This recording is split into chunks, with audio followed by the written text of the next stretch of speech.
صلى الله على سيدنا محمد وآله الأبرار وأصحابه الأخيار وأزواجه الطيبات الطاهرات. أوصيكم عباد الله وإياي أولا بتقوى الله، فقد قال الله تعالى في القرآن المجيد: أعوذ بالله من الشيطان الرجيم، بسم الله الرحمن الرحيم. إلا تنصروه فقد نصره الله إذ أخرجه الذين كفروا ثاني اثنين إذ هما في الغار إذ يقول لصاحبه لا تحزن إن الله معنا. صدق الله مولانا العليم. عن أبي قتادة أن رسول الله صلى الله عليه وسلم سئل عن صيام عاشوراء فقال يكفر السنة المالية. ரவாஹு முஸ்லிம். சதக ரசூலுல்லாஹி ஸல்லல்லாஹு அலைஹி வஸல்லம். அளவற்ற அருளாளனும் நிகரற்ற அன்புடையோனுமாகிய அல்லாஹ்வின் திருநாமம் சொல்லி இன்றைய குத்துபா பிரசங்கத்தை ஆரம்பம் செய்கிறேன். எல்லா புகழும் புகழ்ச்சியும் ஏக நாயன் அல்லாஹ் ஒருவனுக்கே உரித்தாகட்டும். சலாத் என்னும் கருணையும் சலாம் என்னும் ஈடேற்றமும் ரஹ்மத்துல்லில் ஆலமீனாக வந்துரித்த கண்மணி நாயகம் முஹம்மது முஸ்தபா ஸல்லல்லாஹு அலைஹி வஸல்லம் அவர்கள் மீதும் அவர்களுடைய பரிசுத்த குடும்பங்களான அஹ்லுல் பைத்துகள், சஹாபாக்கள், தாபீங்கள், தபு தாபீங்கள், நல்லடியார்கள், மூமீன்கள், சாலிஹீங்கள் நம் அனைவர்கள் மீதும் என்றென்றும் உண்டாவதாக என்று பிரார்த்தித்ததின் பின்பு ஜுமாவுடைய கடமை நிறைவேற்றுவதற்காக அல்லாஹுடைய மஸ்ஜிதிலே இஅ்திகாஃபுடைய நீயத்தோடு சமூகம் தந்திருக்கும் மூமின்களே, நல்லடியார்களே, அல்லாஹ்வுக்கு சுப்ஹானஹு வ தஆலாவுடைய கட்டளைகளுக்கு ஏவல்களுக்கு பரிபூர்ணமாக அடிபணிந்து நடந்து கொள்ளுமாறும் அவனால் விலக்கப்பட்ட சகல விஷயங்களையும் தங்களது வாழ்க்கையிலிருந்து தவிர்த்து நடந்து கொள்ளுமாறு முதலாவதாக எனக்கும் அப்பால் உங்களுக்கும் நான் தக்வாவை கொண்டு வசியத் உபதேசம் செய்து கொள்கின்றேன். மூமின்களே, நல்லடியார்களே, இஸ்லாத்துடைய புதிய வருஷத்துடைய ஆரம்ப மாதமான முஹர்ரம் மாதத்தில் ஹிஜ்ரி 1448 ஆண்டை நாம் அனைவரும் அடைந்திருக்கின்றோம். இப்பொழுது நபிகள் நாயகம் ஸல்லல்லாஹு அலைஹி வஸல்லம் இந்த உலகத்தில் பிறந்து 1501 வருஷம் ஆகிறது. ஸல்லல்லாஹு அலைஹி வஸல்லம் 63 வருஷம் உலகத்தில் வாழ்ந்தாலும் அவங்க பிறந்து இப்பொழுது இந்த உலகத்துக்கு 1501 வருஷம் ஆகிறது. ஆனால் மக்கமா நகரத்திலிருந்து ஸல்லல்லாஹு அலைஹி வஸல்லம் மதீனாவுக்கு ஹிஜ்ரத்து சென்று இப்பொழுது 1448 வருஷத்தை நாம் அடைந்திருக்கின்றோம். இது இஸ்லாத்துடைய புதிய வருஷத்துடைய முக்கியமான ஆரம்பம் மாதம். அது மட்டுமல்ல, மின்ஹா அர்பாத்துன் ஹுரும் 12 மாதங்களில் சங்கையான 4 மாதங்களை அல்லாஹ் கற்றுத்தந்திருக்கிறான். 4 சங்கையான மாதங்களில் 3வது மாதத்துடைய தொடராக ரசூல் ஸல்லல்லாஹு அலைஹி வஸல்லம் ஹதீஸுடைய தொடரில் முஹர்ரமை 3வதாக சொல்லியிருக்கிறார்கள். ஏனெனில் 4 மாதத்தை அடையாளப்படுத்தும் பொழுது ஸல்லல்லாஹு அலைஹி வஸல்லம் ஓடராக சொல்லியிருக்கிறார்கள். அதில் முதலாவது அவங்க சொன்ன வார்த்தை துல்காதா மாதம், 2வது சொன்ன மாதம் துல்ஹிஜ்ஜா மாதம், 3வதாக அவங்க சொன்ன மாதம் முஹர்ரம் மாதம், அடுத்ததாக 7வது மாதமான ரஜபுடைய மாதத்தை ஸல்லல்லாஹு அலைஹி வஸல்லம் சங்கையான 4 மாதங்களாக கற்று தந்திருக்கிறார்கள். இந்த முஹர்ரம் மாதத்தில் அதிகமான பரக்கத்துகளும் பாக்கியங்களும் முஸ்லீம்களான நமக்கு பல வெற்றிகளும் கவலையான பல நிகழ்வுகளும் நடைபெற்றிருப்பதை நாம் அனைவரும் இந்த முஹர்ரம் மாதத்துடைய முக்கியமான பாடத்தில் நாம் அறிந்து கொள்ளலாம். முஹர்ரம் மாதம் 10வது ஆஷுராவுடைய நாள் என்பது நமக்கு தெரியும். அந்த ஆஷுரா என்பதற்கு இமாம் புகாரி ரஹ்மத்துல்லா சஹீஹுல் புகாரிக்கு விளக்கம் எழுதக்கூடிய ஐனி ரஹ்மத்துல்லா அவர்கள் என்ன சொல்லுகிறார்கள்? ஆஷுரா என்றால் 10, ஆனால் அது 10ஆம் நாளை குறித்தாலும் கூட இந்த ஆஷுரா என்பது நமது வாழ்க்கையில் நாம் எத்தனையோ திருநாட்கள் மகத்துவமிக்க நாட்களை சந்தித்திருக்கிறோம். ஆனால் இந்த உலகம் படைக்கப்பட்ட காலத்தில் இருந்து எங்களுக்கு முதல் திருநாளாகவும் முதல் பரக்கத்தான நாளாகவும் முதல் பெயர் போன நாளாகவும் அல்லாஹ் அறிமுகப்படுத்தி வைத்திருப்பது ஆஷுராவுடைய நாள் தான். செய்தனா ஆதம் அலைஹிஸ்ஸலாத்துடைய காலத்திலிருந்து நபிகள் நாயகம் ஸல்லல்லாஹு அலைஹி வஸல்லம் அவர்கள் வரக்காட்டில் உள்ள அத்தனை அன்பியாக்களுடைய காலத்திலையும் முதல் நாளாக ஆஷுரா தான் கௌரவிக்கப்பட்டு இருந்துச்சு. ஹிஜ்ரத்துக்கு பிறகு நோன்பு கடமையாக்கப்பட்டதுக்கு பிறகுதான் நமக்கு நோன்பு பெருநாள் என்றோ ஹஜ்ஜி பெருநாள் என்றோ இன்றும் அதே போல அரஃபாவுடைய முக்கியமான நாள் என்றோ என்றெல்லாம் நமக்கு சிறப்பித்து சொல்லப்பட்டது இந்த ஆஷுராவுடைய சிறப்புக்கு பிறகுதான். ஹிஜ்ரி 2ஆம் ஆண்டு நபிகள் நாயகம் ஸல்லல்லாஹு அலைஹி வஸல்லம் அவர்களுக்கு ரமலானுடைய நோன்பு கடமையாக்கப்படுவதற்கு முந்தி, அதாவது இஸ்லாம் ஆரம்பிக்கப்பட்ட மக்காவில் ஆரம்பிக்கப்பட்ட காலத்தில் இருந்து அதற்கு முன்னால் வாழ்ந்த அன்பியாக்களுடைய காலத்திலிருந்து இந்த உலக மக்கள் அல்லாஹ்வுக்காக நோன்பு பிடித்திருக்கிறார்கள், விரதம் இருந்திருக்கிறார்கள் என்றால் அது ஆஷுராவுடைய நாள் மட்டும்தான் என்பது நாம் ஹதீஸின் மூலமாக படிக்கிறோம். ஆயிஷா சித்திகா ரலியல்லாஹு தஆலா அன்ஹா ஹதீஸிலே அறிவிக்கிறார்கள், ரமலானுடைய நோன்பு கடமையாக்கப்படுவதற்கு முந்தி ஸல்லல்லாஹு அலைஹி வஸல்லம் மக்காவில் இருக்கும் பொழுதும் மதீனாவுக்கு ஹிஜ்ரத் வந்து 2 வருஷங்கள் ஆகிற வரக்காட்டியும் அவங்க ஆஷுராவுடைய தினத்திலேயே நோன்பு பிடித்து வந்தார்கள். அவர்களை ஏற்றுக்கொண்ட சஹாபாக்களுக்கும் அன்றைய நாள்தான் நோன்பு பிடிக்கும்படி பணித்திருந்தார்கள்.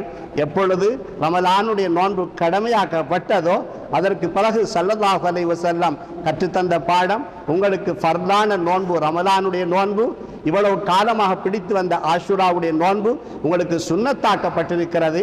விருப்பமானால் உங்களுக்கு பிடிக்கலாம், இல்லாவிட்டால் பிடிக்காமலும் இருக்கலாம். பிடிக்கத்தான் வேண்டும் என்ற சுன்னத்து முஅக்கதாவுடைய அமைப்பிலே ரசூல் ஸல்லல்லாஹு அலைஹி வஸல்லம் கற்றுத்தந்தார்கள் என உம்முல் முஃமினீன் செய்தத்தனா அதாவது ஆயிஷா சித்திகா ரலியல்லாஹு அன்ஹா இந்த ஹதீஸை நமக்கு அறிவிக்கிறார்கள். எனவே நான் உங்களுக்கு சில விஷயங்கள் இந்த குத்துபாவிலே சொல்வதாக இருந்தால், முதலாவது நாம் இந்த அதாவது முஹர்ரம் மாதத்தில் செய்யப்படக்கூடிய நாட்களிலே நாம் முதல் அமல் என்ன தெரியுமா? 9ஆம் நாள் தாசுஆவுடைய நாளையிலையும் 10வது நாள் ஆஷுராவுடைய நாளையிலையும் நோன்பு பிடிப்பது சுன்னத்து. நான் ஆரம்பத்தில் வாசித்த அந்த ஹதீஸிலே அபூ கதாதா ரலியல்லாஹு அவர்கள் அறிவிக்கிறார்கள், முஸ்லிமிலே அந்த ஹதீஸ் பதிவு செய்யப்பட்டிருக்கிறது. யா ரசூலல்லாஹ், இந்த ஆஷுராவுடைய நோன்பு பிடிக்கதால் நமக்கு கிடைக்கக்கூடிய நன்மை என்ன என்று கேட்டபொழுது, முன்னால் கழித்த வருஷத்தில் நடந்த அத்தனை குற்றங்களுக்கும் குற்ற பரிகாரமாக ஆஷுராவுடைய நோன்பு அமையும் என்றார்கள் ஸல்லல்லாஹு அலைஹி வஸல்லம். தப்பு செய்தவர் தௌபா செய்தால் மன்னிப்பது போல, தப்பு செய்தவர் இஸ்திக்பார் செய்தால் மன்னிக்கப்படுவது போல, தப்பு செய்தவர் நன்மையை தொடர்த்தி வைக்கும் பொழுது மன்னிக்கப்படுவது போல, நாம் ஆஷுராவுடைய நோன்பு பிடிப்பதால் கழித்து முடித்த, அப்படி என்றால் ஹிஜ்ரி 1447ஆம் ஆண்டிலே, அதான் நாங்கள் விளங்க வேண்டிய விளக்கம் அதுதான்.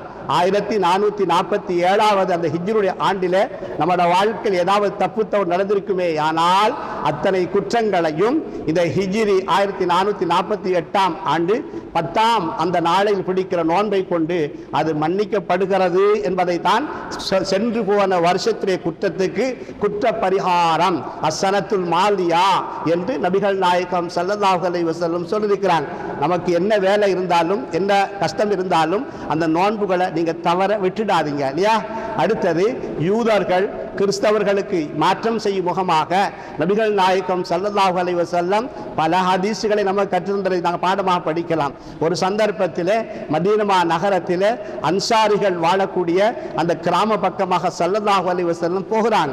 அந்த நேரத்தில் அங்கு வாழ்ந்த அதிகமான வயது போன சஹாபாக்கள் தங்களோட தாடிகள் வைத்திருக்கிறார்கள். தாடியெல்லாம் பழுத்து வெண்மையாக நரைத்து போய் இருந்தது.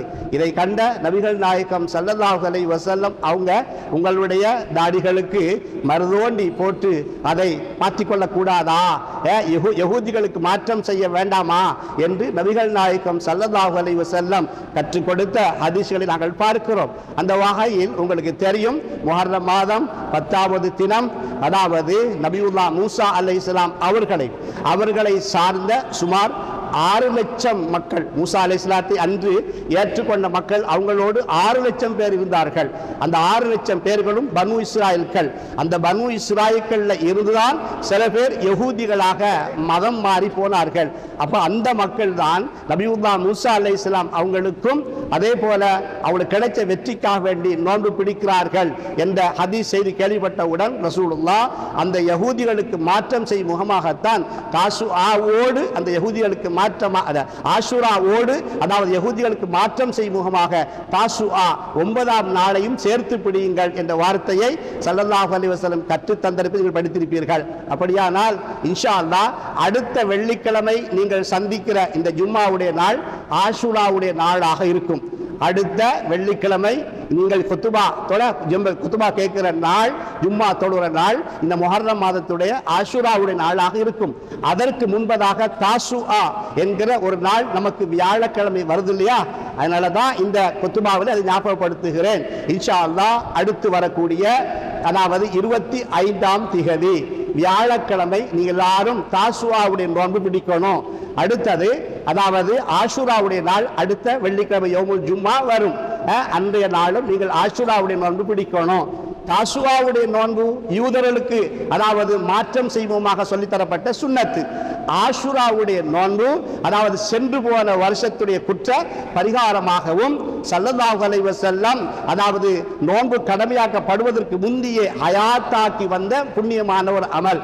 அடுத்தது ஆஷுரா என்றால் 10ஐ குறிக்கும்.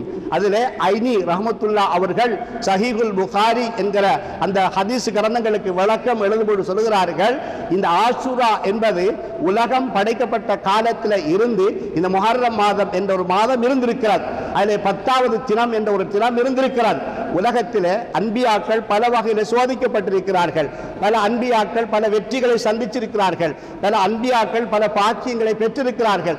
அவங்களோட வாழ்க்கையில் கிடைத்த பெரும் பெரும் பாக்கியங்கள் வெற்றிகள் எல்லாமே அல்லாஹ் ஒரு நாளை குறித்து தான் அந்த நாளையில் தான் அந்தந்த அன்பியாக்கள் அந்த பாக்கியத்தை கொடுத்தார். முஹர்ரத்தை பற்றி நாங்கள் இப்போ தான் படிக்கிறோம். முஹர்ரத்தை பற்றி நாங்கள் இப்போ தான் தெரிஞ்சு கொள்கிறோம். ஆஷுரா பற்றி இப்போ தான் தெரிஞ்சு கொள்கிறோம். ஆனால் ஆதியிலே உள்ள மக்களுக்கு, ஆதியிலே வாழ்ந்த அன்பியாக்களுக்கு, ஆதியிலே வாழ்ந்த ரசூல்மார்களுக்கு பல வெற்றிகளையும் பல வெகுமதிகளையும் இன்றைய நாள் கொடுத்திருக்கிறான் என்பதுதான் ஐனி ரஹ்மத்துல்லா அவர்கள் அந்த சஹீஹுல் புகாரிக்கு விளக்கம் எழுதும்போது சொல்லியிருக்கிறார்கள். படிக்கிறோமா இல்லையா? அந்த அன்பியாக்களுக்கு கிடைக்கப்பெற்ற வெற்றிகள் எல்லாமே குர்ஆனிலே சொல்லப்பட்ட விஷயங்களாகத்தான் சொல்லித்தரப்பட்டிருக்கிறார். உதாரணமா இத்ரீஸ் அலைஹிஸ்ஸலாம் அவர்களை அதாவது 4ஆம் வானத்துக்கு உயர்த்தப்பட்டார்கள். குர்ஆனில் படிக்கிறோமா இல்லையா? நபியுல்லாஹ் மூசா அலைஹிஸ்ஸலாம் வெற்றி பெற்றதை படிக்கிறோமா இல்லையா? யாக்கூப் அலைஹிஸ்ஸலாம் கண் பார்வை இழந்து பார்வை கிடைக்க பெற்றது. யூசுப் அலைஹிஸ்ஸலாத்துடைய சட்டையை மேலே போட்ட பொழுது வந்தது படிக்கிறோமா இல்லையா? குர்ஆனில் சொல்லப்பட்ட விஷயங்கள். இதே மாதிரி அல்லாஹ் யாக்கூப் அலைஹிஸ்ஸலாத்துடைய குடும்பங்களை ஒன்று சேர்த்தது மட்டுமல்ல, இன்னும் எத்தனையோ ஒவ்வொரு அன்பியாக்களுக்கும் ஒவ்வொரு பாக்கியங்கள் கொடுக்கப்பட்டதெல்லாம் முன்னைய நபிமார்களுடைய வாழ்க்கை வரலாறுகளிலே குர்ஆனிலே பாடமாக சொல்லித் தரப்பட்டிருக்கிறது. எந்த அளவுக்கு ஐனி ரஹ்மத்துல்லாஹ் அவங்க சொல்றாங்க என்றால் அந்த நிகழ்வுகள் எல்லாமே ஆதியில் அல்லாஹ் சங்கைப்படுத்திய அந்த ஆஷுராவுடைய அந்த தினத்திலே தான் அந்த வெற்றிகளை கொடுத்தான். அந்த வகையில் தான் அல்லாஹு தஆலா நபியுல்லாஹ் மூசா அலைஹிஸ்ஸலாம் அவர்களுக்கும் அந்த வெற்றியை அல்லாஹு தஆலா கொடுத்தான். அந்த வெற்றியை சங்கப்படுத்தும் முகமாகத்தான் யகூதிகள் ஆஷுராவுடைய தினத்திலே மதீனாவில் நோன்பு பிடித்து வந்தார்கள். அந்த நேரத்தில் தான் நபிகள் நாயகம் ஸல்லல்லாஹு அலைஹி வஸல்லம் உங்களை விட அந்த மூசா அலைஹிஸ்ஸலாத்துக்கு நன்றி செலுத்துற விஷயத்தில், மூசா அலைஹிஸ்ஸலாமுக்கு கிடைத்த வெற்றிக்காக அல்லாஹ்வுக்கு நன்றி செலுத்துற விஷயத்தில் நாங்கள் தான் தகுதி உள்ளவர்கள் என்று நோன்பு பிடித்தார்கள் என்ற ஹதீஸை நாங்கள் படிக்கிறோம். எனவே இந்த முஹர்ரம் மாதத்தில் நாம் செய்ய வேண்டிய முக்கியமான முதல் அமல் இன்ஷா அல்லாஹ் எதிர்வரக்கூடிய வியாழக்கிழமை தாசுஆ.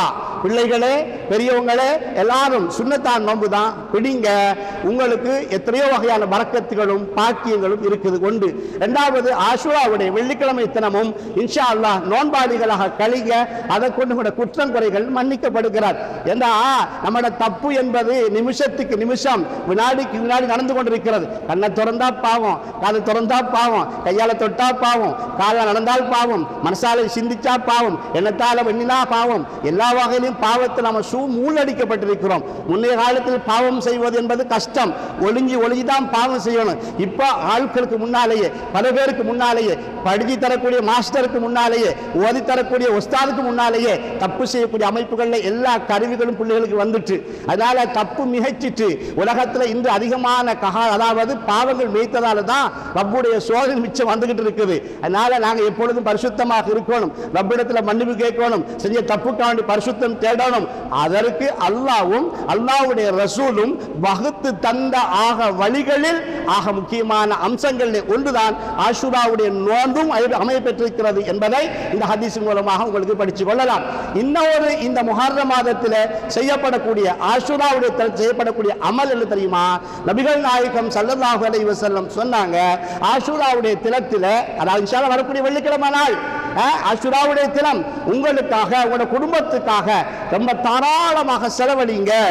ரப்பு உங்களுக்கு நஃபகா செலவு கொடுப்பது, உங்களோட மனைவிக்கு செலவு கொடுப்பது, உங்களோட பிள்ளைகுட்டிகளுக்கு செலவு கொடுப்பது, அது நஃபகா. அதே மாதிரி உங்களுக்கு கிடைச்ச பொக்கிஷங்கள் இருந்து ஏழை மக்கள் மிஸ்கீன்களுக்கு சதக்கா அது கொடுக்கிறது, தேவைப்பட்டவங்களுக்கு உதவி செய்வது, இதெல்லாம் அந்த நன்மைக்குள் அடங்கும். அப்படியானால் அந்த ஆஷுராவுடைய தினத்தோட குடும்பங்களுக்காக அதிகமாக செலவழிங்க. நல்லா சந்தோஷத்தை வெளிப்படுத்தும் முகமா செலவழிச்சு உணவு போட்டு நல்ல முறை சாப்பாடுங்க. அதே போல அடுத்த மக்கள் வசித்த மக்களுக்கு உணவு கொடுங்க. தாராளமாக கூட சந்தோஷத்தை அல்லாஹ் தந்த அந்த செல்வத்தில் வெளிக்காட்டுங்க. இந்த அளவுக்கு ஹதீஸ் சொல்லப்பட்டிருக்கிறதுனால் ஒரு ஆஷுராவுடைய தினத்தில் குடும்பங்களுக்காக தாராளமாக நீங்கள் செலவழிப்பீர்களேயானால் அல்லாஹு தஆலா அந்த வருஷம் பூராக உங்களுக்கு ரிசுக்குடைய விஸ்தீர்ணத்தை ஏற்படுத்தி தருவான், பரக்கத்துடைய வாசலை திறந்து தருவான், செல்வத்துடைய வாசலை திறந்து தருவான். நினையாத புறத்தில் ரிசுக்குடைய வாசல் உங்களுக்கு திறந்து தரப்படும். சின்ன ஒரு அமல் தானே, நம்ம வளமையா செலவழிக்கிறோம், வளமையா வீட்டுக்கு நாம செலவு கொடுக்கிறோம். அந்த மாதிரி செலவு கொடுக்கிற நேரத்தில் அந்த ஆஷுரா இடத்துல கொஞ்சம் கூடுதலா அந்த பிள்ளைகள் சந்தோஷப்படுற மாதிரி, மனை மக்கள் சந்தோஷப்படுற மாதிரி அவளுக்கு உடுதுணி தேவைப்படுதா, அல்லது சாப்பாட்டுக்கு கொஞ்சம் தேவைப்படுதா, ஏதாவது உதவி தேவைப்படுதா, அந்த மாதிரியா நம்ம கொஞ்சம் சிந்திச்சு அந்த செலவை கொஞ்சம் விசாலமாக்கிட்டீங்கன்னா அடுத்த வருஷம் பூரா ரப்பு அதை பொறுப்படுத்தி போனஸா வழங்குவதா வாக்களிச்சிருக்கிறான். நம்பணும், எதையும் நாங்க நம்பணும். நாங்க ஈமான் கொண்டவங்க தானே, எதையும் நம்பணும். அல்லாஹ் தருவான். அல்லாஹ் ரசூலுல்லாஹ் ஹதீஸ்ல வாக்களித்தது பொய்யாகாது என்ற நம்பிக்கை இருக்குமாக இருந்தால் அந்த ரப்பு விசாலமாக தருவான். நம்ம எல்லாம் கஷ்டப்படுது ரிஸ்க்கு தானே. காலையில இருந்து இப்ப நீங்க எல்லாரும் ஜும்மாவுக்கு வந்திருக்கிறீங்க. நீங்க எல்லாம் இந்த மஹல்லால வாழ்ற மக்களா? இங்க கொஞ்சம் பேர் உங்கள் மஹல்ல மக்கள் வந்திருக்கலாம். சில பேர் எங்கேயாவது தூரத்தில் இருந்து இந்த கடைகளுக்கு வந்திருப்பீங்க, ஆபீஸுக்கு வந்திருப்பீங்க, சம்பாதிப்பதற்காக தொழிலுக்காக வந்திருப்பீங்க. ஏன் சம்பாதிக்கணும்? அது நம்மளோட மார்க்க சட்டம். ஃபர்லான அமலுக்கு பின்னால் ஹலால் ரிஸ்க் தேடுவது ஃபர்லு. அந்த அடிப்படையில் நம்ம புள்ள குட்டிகளை வாழ வைப்பதற்கு ரிஸ்க் தேவை, பணம் தேவை, வந்திருக்கிறோம் இல்லையா? அது பரக்கத்தாம வேணுமே. அது பரக்கத்தாமைய கஷ்டம் வராம, நஷ்டம் வராம, நெருக்கடி வராம அழகான அமைப்பில் அமைவதற்கு ரசூல் ஸல்லல்லாஹு அலைஹி வஸல்லம் கற்றுத்தந்த ஒரு தாய் அமல் தான் ஆஷுராவுடைய தினத்தில் தாராளமாக செலவழிக்கிறாள். அப்ப அடுத்து வரக்கூடிய வியாழக்கிழமை நோன்பு பிடிக்கணும், வெள்ளிக்கிழமை நோன்பு பிடிக்கணும். வெள்ளிக்கிழமை நாள் நோன்பு திறக்கிற அந்த பிள்ளைகள் நோன்பு பிடிக்க வச்சு, நோன்பு திறக்க வச்சு, அதனால உங்களுக்கு எவ்வளவு செலவழிக்க முடியுமோ, இஸ்ராஃப் இல்ல, ஆடம்பரம் இல்ல, நீங்க அந்த மாதிரி ஒரு பரக்கத்தான் அமைப்பில் அல்லாஹ்வுடைய திருப்திய, அல்லாஹ்வுடைய பரக்கத்தை, அல்லாஹ்வுடைய உதவியை எதிர்பார்த்து செலவழிப்பீர்களாக இருந்தால் நிச்சயமாக அது பரக்கத்தாக இருக்கும் என்பதை நபியுல்லாஹ்வுடைய ஹதீஸ் நமக்கு சொல்லி தந்திருக்கிறார். அடுத்தது இந்த முஹர்ரம் மாதத்தில் நாங்கள் கேட்கிற துஆவுக்கு அதிக முக்கியத்துவம் இருக்கிறது. துஆ கபூல் செய்யப்படக்கூடிய நேரம் பல உண்டு. தஹஜ்ஜத் நேரத்தில் கேட்ட துஆ கபூல் செய்யப்படும். சுஜூத் இருந்து கேட்கும்போது கேட்கிற துஆ கபூல் செய்யப்படும். மக்காவுக்கு போனா மக்காவுடைய புனித இடங்கள் கேட்கிற துஆ கபூல் செய்யப்படும். நாம எப்ப துஆ கேட்டா அல்லாஹ் துஆ கபூல் செய்வான். ஒரு பாங்கு சொல்லி அடுத்த இக்காமத் சொல்லப்படக்கூடிய இடைப்பட்ட நேரத்தில் கேட்கப்படக்கூடிய துஆ கபூல் செய்யப்படும். சரியா? அந்த மாதிரி துஆ கபூல் செய்யப்படக்கூடிய நேரம் இருக்கிறது.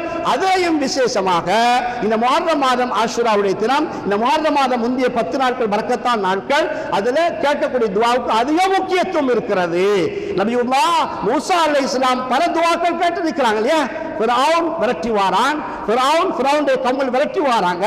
அந்த நேரத்தில் மூசா அலைஹிஸ்ஸலாம் அவங்க 6 லட்சம் அந்த முஸ்லிம்களோட என்ன செய்யறாங்க, அந்த வெற்றியில அந்த கடலுக்கு முன்னால போய் கொண்டு இருக்கிறாங்க. என்ன சொல்றாங்க? மூசா, அவங்க சந்தேகமா இருந்துச்சு, நாங்க தப்பிடுவோமா, முன்னுக்கு கடல் பின்னுக்கு ஃபிரௌன், அதாவது எரிபொருள் மாட்டின எரிமாதி மாறிக்கிட்டோம், என்ன நடக்க போகுது, நாம் கஷ்டத்துக்கு ஆயிட்டோமே மூசா அலைஹிஸ்ஸலாம் என்று சொன்ன பொழுது மூசா அலைஹிஸ்ஸலாம் கேட்டாங்க ரப்பிடத்தில், யா அல்லாஹ், உன்னை நம்பி வந்தவங்க இன்னும் அவங்களுக்கு யதார்த்தமான யக்கீனியத்து கல்வில வரல, நான் காப்பாற்றப்படுவோம் என்ற சந்தேகம் அவங்களோட கல்விக்குள்ள இருக்குது. யார் ரப்பு உன்னோட குதிரத்தை காட்டு, உன்னோட வல்லமையை காட்டு, ஹக்க வெளிப்படுத்தி காட்டு என்று கேட்ட பொழுது ரப்பு சொன்ன வேலை என்ன? கையா அசாவால தண்ணிக்கு அடிங்க, கடலுக்கு அடிங்க. கடலுக்கு அந்த அசாவால அடிப்பதற்கு முந்தி கடல் பிளக்கல்ல இல்லையா? அல்லாஹ்வோட ஓடர் வந்ததுக்கு பிறகு அசாவால அடிச்ச பொழுதுதான் அது 12 பாதையா பிரிஞ்சது என்று நாம் குர்ஆன்ல படிக்கிறோம். இதுல தஃப்சீருடைய உலமாக்கள் ஒரு விஷயம் எழுதுறாங்க. அந்த அசா, அதாவது மூசா அலைஹிஸ்ஸலாத்துக்கு முஜிஸா கொடுக்கப்பட்டது இல்லையா, அந்த அசா ஏற்கனவே அந்த பனு இஸ்ராயீல்கள் தண்ணி இல்ல, தண்ணி தர வேணும் என்று கேட்ட பொழுது நபியுல்லாஹ் மூசா அலைஹிஸ்ஸலாத்து அல்லாஹ் சொன்னா, நீங்க உங்களோட தடியை கொண்டு அந்த கல்லுக்கு அடிங்க, அந்த கருங்கல்லுக்கு அடிங்க அல்லாஹ் சொன்னா. அடிச்சாங்க இல்லையா, அது தண்ணி வந்து குர்ஆன்ல படிக்கிறது தானே. அப்ப அசாவால கல்லுக்கு அடிச்சு தண்ணி கொடுத்த அந்த மூசா அலைஹிஸ்ஸலாம் அவங்களுக்கு அதே அந்த தடி தண்ணிக்கு அடிச்சு அல்லாஹ் தஆலா தரையை கொடுக்குறான், ரோட்டை கொடுக்குறான். இது அல்லாஹ்வுடைய குதிரத்து, அல்லாஹ்வுடைய வல்லமை வெளிப்படுத்தப்படுது. நாம ரெண்டு சும்மா பாடமா சொல்றதை கேட்கிறோம், அதை நுணுக்கமா இமாம்கள் ஆராய்ச்சி பண்றாங்க. பாத்தீங்களா, ஆரம்பத்தில் அல்லாஹ் அந்த தடியை கொண்டு மூசா அலைஹிஸ்ஸலாத்துக்கு அடிங்க, இவங்களுக்கு தண்ணி தேவைப்படுது, அந்த தண்ணி வரும், மக்கள் எடுப்பாங்க, அடிச்சாங்க, தண்ணி குடிச்சாங்க. இதே அந்த தசாவை பிறகு ஃபிரௌனுடைய கவும்கள் இருந்து தன்னை பாதுகாத்துக் கொள்ள முஸ்லிம்கள் வெற்றி பெற அல்லாஹ் சொன்ன ஓர்டர் என்ன, அந்த கம்பால மீண்டும் தண்ணிக்கு அடிங்க.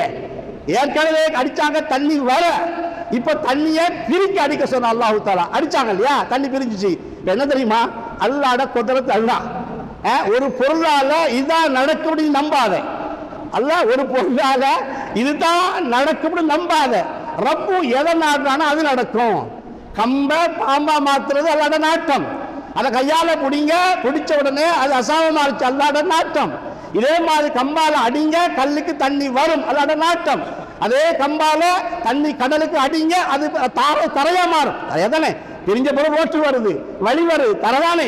அப்ப தண்ணி எப்படி பிரிஞ்சு வத்தி போகுது, காஞ்சி போகுது. அதனாலதான் மக்கள், அதாவது மூசா அலைஹிஸ்ஸலாம் கவும்கள் போனாங்க. இதான் அல்லாஹ்வுடைய குதிரத், இதான் அல்லாஹ்வுடைய வல்லமை. இதெல்லாம் இந்த முஹர்ரம் மாதத்துடைய ஆஷுராவுடைய வாதங்கள்ல எல்லாம் எங்களுக்கு பாடமாக சொல்லித் தரப்பட்டிருக்கிறது. முஃமின்களே, நல்லடியார்களே, நாம் செய்யக்கூடிய அமல்கள்ல நோன்பு பிடிக்கணும், குடும்பத்துக்கு செலவழிக்கணும், துஆக்கள் அதிகமாக கேட்கணும். 3 அமல். இதே போல இந்த முஹர்ரம் மாதத்துடைய முக்கியமான பாடங்கள்ல, அதாவது அல்லாஹ் மூசா அலைஹிஸ்ஸலாத்துக்கு வெற்றி கொடுத்தான், ஃபிரௌனை அடிச்சான், அதுக்கு தான் நோன்பு பிடிக்கிறோம் என்றெல்லாம் நாங்கள் படிக்கிறோமே. தாசுவாவுடைய நோன்பு யஹூதிகள் மாத்த செய்வோம் அப்படிங்க சொன்னாங்க இல்லையா. இந்த பாடம் நாம் எல்லாரும் கேட்கிறக்கா, இந்த அனுபவம் தான் கேட்கிறோம். மூசா அலைஹிஸ்ஸலாம் வெற்றி பெற்றார்கள், ஃபிரௌன் அல்லாஹ் அழித்தான் கடல்ல, சொல்லுமா இல்லையா? இத நுணுக்கம் என்ன தெரியுமா, இமாம்கள் சொல்றது, உலகத்துல ஆட்டம் போட்டவன் ஃபிரௌன் யார் தெரியுமா, அதாவது ரப்புக்குமுல் ஆலா, அல்லாஹ்வுக்கு வழியா நான் தான் ஆண்டவன் சொன்னாலே எங்களுக்கு தாங்கிக் கொள்ள முடியாது. ரப்பான அல்லாஹ்வுக்கு முன்னால நான் தான் அல்லாஹ்னு சொன்னா தாங்கிக் கொள்ள முடியாது. அதுல இவன் சொன்ன வார்த்தை என்ன, ரப்புக்குமுல் ஆலா, நாயனுக்கெல்லாம் பெரிய நாயன்னு சொல்லிட்டானயா.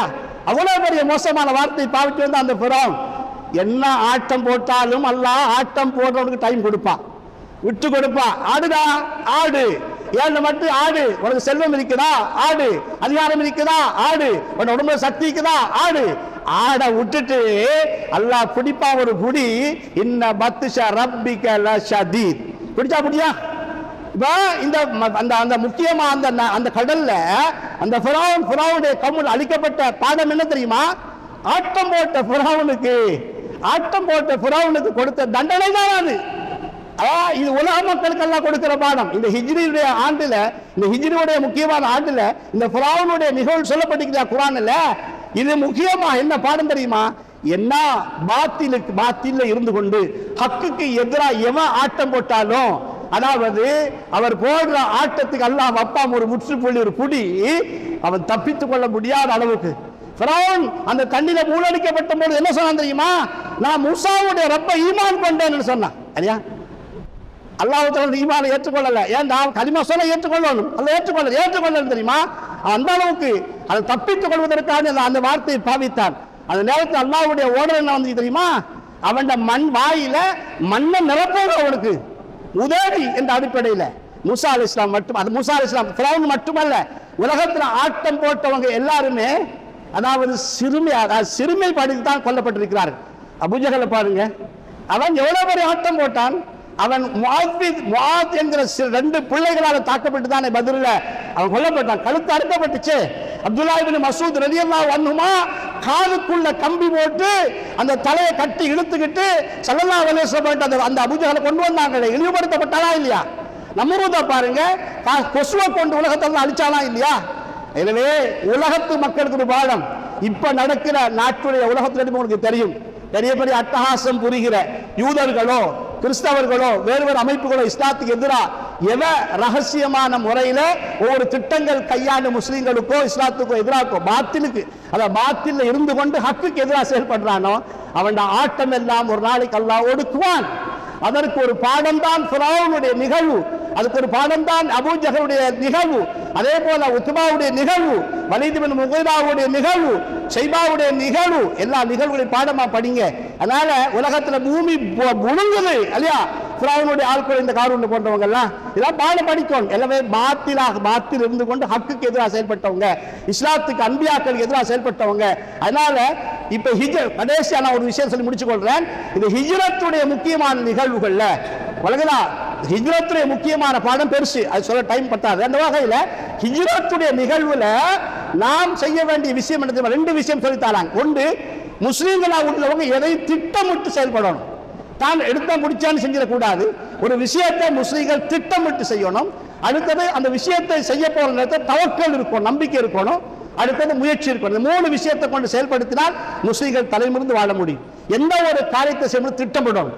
ஹிஜ்ரத்துடைய நிகழ்வு இருக்குது இல்லையா, ரசூலுல்லாஹ் திட்டமிட்டார்கள். அல்லாஹ்வுடைய ஆர்டர் வந்துச்சு, உங்களுக்கு உயிர் ஆபத்து வர இருக்குது, நீங்க மக்கா விட்டு மதீனாவுக்கு ஹிஜ்ரத் போக வேண்டி வரும், நீங்க அதற்கு ஆயத்தமாகுங்க. அப்ப ரசூலுல்லாஹ் ஸல்லல்லாஹு திட்டம் போடுறதுக்கு வேற பெரிய சஹாபாக்கள் தூரத்துல இல்ல, அவளை கிட்ட இருந்தவங்க சாஹிபு அபூபக்கர் சித்திக் மட்டும்தான். அவளை கூப்பிட்டு விஷயத்தை சொன்னாங்க. ரசூலுல்லாஹ்வோட அனுமதிக்கு திட்டம் தீட்டியவர்கள் மகாபெரும் சீதவி. அதுதான் ரசூலுல்லாஹ் சொன்னாங்க, என் சஹாபாக்கள் எல்லாரும் அவங்க செஞ்ச உபகாரத்துக்கு நான் பணிவிடை செஞ்சுட்டேன், நன்றி செலுத்திட்டேன். என் சாஹிபான நண்பரான அபூபக்கர் ரலியல்லாஹு எனக்கு செஞ்சதுக்கு நான் இன்னும் நன்றி செலுத்த முடியல என்று ரசூல் அழுவார்கள்.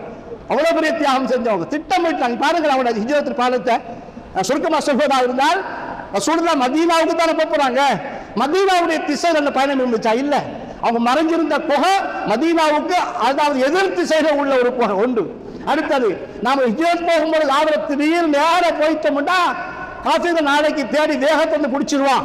அப்ப அந்த வேகத்தை குறைக்கு வர காட்டி எங்கேயாவது மறைஞ்சிருக்கணும். அந்த மறைஞ்சிருப்பதற்கு அவங்க தேர்ந்தெடுத்த மீது சௌரு குகை, அந்த சௌரு குகை கூட அபூபக்கர் சித்திக் அல்லாஹ்வுடைய அவருடைய திட்டத்தின் மூலமாக அதாவது தேர்ந்தெடுக்கப்பட்டது தான் தஃப்சீர் உலமாக்கள் எழுதுறாங்க. திட்டம் அவங்களோட திட்டம் தான், திட்டப்பட்டுட்டாங்க. அதே போல நாங்க மறைஞ்சிருக்கும் பொழுது மனுஷன் உணவு தேவை, நபியுல்லாவாக இருக்கலாம், சஹாபியாக இருக்கலாம், அவங்களும் சாப்பிடணும் இல்லையா, சாப்பிடுவதற்கு சாப்பாடு என்ன, அதற்கு தான் அவங்க ஏற்பாடு ஒரு திட்டம் என்ன, ஆமிர் பின் புகைரா அவட ஆடு மேய்க்கிற இடையில வச்சு அதுக்குள்ள ஏற்பாடு செஞ்சாங்க. ரைட், சரி. இப்ப நாங்க ஹிஜ்ரத்து போகிறோம், காஃபிர்களுடைய வேகம் குறைஞ்சதுக்கு பின்னால நடந்து போகிறோம். நடந்து போகும் பொழுது பாலை தெரியணும் இல்லையா, ரோட்ல பாரத்தில் போறதுக்கு வழி தெரியும் ரசூலுல்லாஹ் அதுவரை காட்டி எஸ்ருபுக்கு பெய்த்து இல்லையே, பாரத்தில் இல்லையா, எப்படி போறது? அதற்கும் அதாவது அபூபக்கர் சித்திக் அல்லாஹ் என்ன செஞ்சாங்க, அப்துல்லாஹ் இப்னு அதாவது உரைக்கத் ஒரு யஹூதி, ஒரு யஹூதிங்க, அவனும் யாரு அப்துல்லாஹ் இப்னு உரைக்கத், அவர் வழி தெரிந்த ஒரு வழிகாட்டி மாதிரி போறவர், அவரை அடையாளப்படுத்தி அபூபக்கர் சில திட்டம் தீட்டினார். எனவே ஹிஜ்ரத்துடைய பயணத்துல ரசூலுல்லாஹ் மட்டும் போகல, ரசூலுல்லாஹ் ஸல்லல்லாஹு அலைஹி வஸல்லம், அபூபக்கர் சித்திக் அவங்க, ஆபிர் இப்னு ஃபுகைரா, அதே போல அப்துல்லாஹ் இப்னு உரைக்கத் 4 பேர் தான் போனாங்க. போற வழியில சாப்பாடு தேவை. அப்ப அல்லாஹ் என்ன செஞ்சான், தவக்கலோடு வெள்ளிக்கிழமை நமக்கு அல்லாஹ் ரப்புடைய நேரடி உதவி. உம்மு மஅபத்துடைய ஆட்டிலிருந்து பால் கறந்தாங்க, எல்லாரும் படிக்கிறீங்க இல்லையா? ரசூலுல்லாஹ்வுடைய சிஃபாத்துகள், ரசூலுல்லாஹ்வுடைய வர்ணனைகள், ஷமாயில் திர்மிதி கிதாபெல்லாம் நீங்க எல்லாம் வாசிக்கிறீங்க, ஹதீஸ் கிதாபெல்லாம் படிக்கிறீங்க. அந்த ரசூலுல்லாஹ்வுடைய உச்சம் தலையிலிருந்து உள்ளங்கால் வரக்காட்டி உள்ள அவ்வளவு சிஃபாத்துகள் வர்ணனைகளை உலகத்தில் வர்ணித்து சொல்லியவர்கள் அன்னை உம்மு மஅபத் ரலியல்லாஹு அன்ஹா. அவங்கள்ட்ட ஆட்டு ரசூலுல்லாஹ் ஹிஜ்ரத் பொழுது வாங்கி மலட்டு ஆட்டுல பால் கறந்தாங்க இல்லையா, குடிச்சாங்க. அவங்களுக்கு பால் நிறைய கறந்து கொடுத்தாங்க. அந்த ஆடு தான் இந்த உலகத்துல படிப்பீங்களா, ஹதீஸ்கள் படிச்சிருப்பீங்க இல்லையா, அந்த ஆடு உலகத்தில் ஒரு ஆட்டுக்கு வயசு 6 வருஷம் 7 வருஷம் தான் வாழுமா, அதுக்கு நீங்க அறுத்து போட்டுருவீங்க. மாடா இருந்தாலும் பெருனா வந்து அறுத்து போட்டுருவீங்க, 5 பேர்னா வந்தா, அப்ப வயசு பெருசா போகாது. உலகத்துல சுமார் 22-23 வருஷங்கள் உலகத்தில் வாழக்கூடிய வாய்ப்பு கிடைத்தது ரசூலுல்லாஹ் ஹிஜ்ரத்தின் பொழுது உம்மு மஅபத்துடைய அவங்கிட்ட பால் கறந்த மலடு ஆடு அவ்வளவு காலம் 27 வருஷம் இந்த உலகத்துல வாழ்ந்துக்குது. உஸ்மான் இப்னு அஃபானோட ஆட்சி காலத்தில் அது மௌத்தா போச்சாம் அந்த ஆடு. மக்கள் ஜனாசாவில் கலந்து கொண்ட மாதிரி சஹாபாக்கள் அந்த ஆட்டுடைய ஜனாசாவில் கலந்து கொண்டார்கள் என்று தாரில் குலஃபா போன்ற கிதாபெல்லாம் இந்த விஷயங்கள் எழுதப்பட்டிருக்கிறது. சீதேவிகளே, இஸ்லாத்திலே புதிய வருஷத்தை அடைந்திருக்கிறோம். ஏற்கனவே கழிச்சு முடிச்ச வருஷத்தில் நடந்த கசப்பான நிகழ்வுகள் இந்த வருஷத்தில் வந்துடாம அல்ல எங்களை காப்பாற்றணும். எனக்கு நாம் அடைஞ்சிருக்கின்ற வருஷம் பரக்கத்தான வருஷமாக இருக்கணும். நேமத்தும் தௌலத்தும் செல்வ செழிப்பும் ஈமானும் ஆரோக்கியமும் நிறைந்த ஒரு புத்துணர்ச்சி உள்ள ஒரு ஆண்டாக அல்லாஹ் இந்த ஆண்டை எல்லாருக்கும் ஆக்கி தருவானாக. இந்த ஆண்டின் மூலமாக எங்களுக்கு நிம்மதி சந்தோஷத்தை மகிழ்ச்சியை தருவானாக. நோயாளிகள் உள்ளவங்க எல்லாரும் குணமாக்கப்பட்டு ஆரோக்கியமாக இந்த ஆண்டில் வாழ்வதற்கு அல்லாஹ் கிருபை செய்வானாக. நாம் சந்தித்த இந்த ஹிஜ்ரத்துடைய ஆண்டு நம்முடைய வாழ்க்கையில கடைசி ஆண்டாக இல்லாமல் இது போன்ற பல புது வருஷங்களை வாழ்க்கையில் சந்திப்பதற்கு என் ஹயாத்தில் அல்லாஹ் பரக்கத்து செய்வானாக. எனவே இந்த முஹர்ரம் மாதத்துடைய அத்தனை பரக்கத்தை பெற்ற மக்களாகுவது போல அஷுராவுடைய தினத்தில் நோன்பு பிடித்து பரக்கத்தை பெறுவது போல குடும்பங்களுக்கு தாராளமாக செலவழித்து பரக்கத்துடைய நியமத்துடைய வாசலை நிரப்பமாக பெற்று ரிசுக்கு விஸ்தீர்ணமாகவும் ஆரோக்கியம் உள்ளவர்களாகவும் சீதவிகளாகவும் அல்லாஹ் வாழ நம் அனைவருக்கும் கிருபை செய்வானாக. என்ன விஷயங்களை உபதேசமாக நாங்கள் படித்தோமோ அதை கொண்டு வாழ்க்கையில் ஒரு மறுமலர்ச்சி உண்டு பண்ணி முத்தக்கிங்களாக சாலியங்களாக வாழ அல்லாஹ் கிருபை செய்வானாக. நம் அனைவருடைய குற்றங்களை யாரெல்லாம் நீ மன்னித்தருள்வாயாக. எங்களை பெற்றவங்களை நீ மன்னிப்பாயாக. உஸ்தாதுமார்கள் மஷாய்மார்களை நீ மன்னிப்பாயாக. நம் அனைவர்களையும் யாரெல்லாம் நீ பொருந்திக் கொள்வாயாக. உண்மையான ஈமானோடு வாழ்ந்து ஈமானோடு மரணிக்க நீ கிருபை செய்வாயாக. அன்பியாக்கள் அவுலியாக்கள் நாதாக்களோடு இன்ஷா அல்லாஹ் நாளை கியாமத்திலே ஜன்னத்துல் ஃபிர்தௌஸில் அலாவிலே நம் அனைவர்களையும் குடியமர்த்தாட்டுவாயாக. திடீர் மௌத்துகள் திடீர் ஆபத்தை விட்டும் கொல்லாத கெட்ட பயங்கரமான கேவலமான நோய் துன்பங்களை விட்டும் செலவான நோய் துன்பங்களை எல்லாரையும் காப்பாற்றி திடீர் மௌத்துகள் ஏற்படுத்தக்கூடிய ஆபத்தான நோய்களை காப்பாற்றி யாரெல்லாம் நோயாளிகளாக இருக்கிறாங்களோ உலமாக்களிலே எங்கள் சொந்தங்களிலே உறவுகளில் யாரெல்லாம் நோயாளிகளாக இருக்கிறாங்களோ எல்லாருக்கும் ஆஃபியத்தையும் ஆரோக்கியத்தையும் நீடித்த வாழ்நாளை கொடுத்து எல்லாரையும் கண்ணியப்படுத்துவாயாக. ஆமீன் ஆமீன் யா ரப்பல் ஆலமீன். அல்ஹம்துலில்லாஹி ரப்பில்